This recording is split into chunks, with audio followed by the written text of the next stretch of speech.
High স্কুলে কলেজে পড়াশোনার পাশাপাশি আরো 2 থেকে 3টা ভাষার শিক্ষা দেওয়া হবে।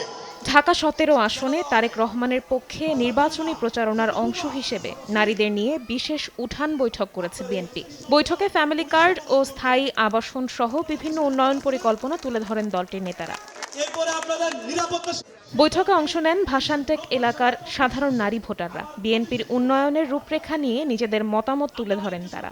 আমাদের এলাকায় গ্যাসের কত সমস্যা, একটা সিলিন্ডার দাম 2500, 3000, 2000 টাকা এমন। আমরা গেলাম স্বাভাবিক চালাতে পারি না, আমাদের অনেক কষ্ট হয়ে যায়। বৃষ্টির দিন আসলে ডুবা নালা সমস্যা, রুমে পানি উঠা যায়, পোকামাকড়ের সমস্যা, বাচ্চাদেরকে নিয়ে অসুবিধা হয়। আমরা যদি এই জায়গায় মারা যাই তাহলে আমাদের গ্রামের বাড়িতে নিতে হয়, অনেক টাকা লাগে। তো এই জায়গায় আমরা নির্ভর মানুষ, আমরা বাড়িতে যাইতে পারি না গাড়ি ভাড়া নিয়ে।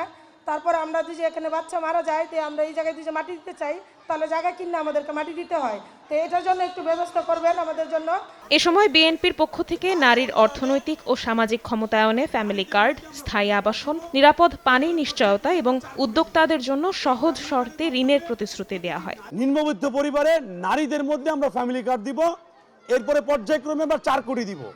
এই ফ্যামিলি কার্ডের মাধ্যমে প্রতিটি নারী সদস্য প্রায় 2 থেকে 2,500 টাকার দ্রব্য পাবে, অথবা 2 থেকে 2,500 টাকার নগদ টাকা পাবেন সরকারের পক্ষ থেকে। আপনাদের জন্য কুটির শিল্পের ব্যবস্থা করা হবে, হস্তশিল্পের ব্যবস্থা করা হবে, সেলাই মেশিনের ব্যবস্থা করা হবে।